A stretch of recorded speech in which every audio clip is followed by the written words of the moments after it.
Selamünaleyküm. Quru pəhli. Elhamdülillah mənim telefonum çıxar götürmür. Bax, yemək gəlibdi. Yaxından baxın. Aç telefonu, aç mikrofonu. Hə, xala oğlu. Dedilər gəlirsən dalımıza.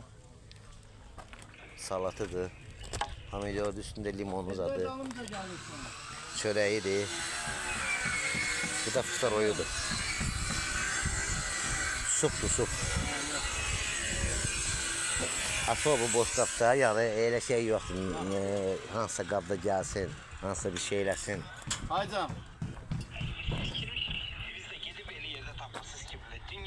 Hər yer 5-5 lülə kebab qoyulur, hamısı da işləyir uşaqlar.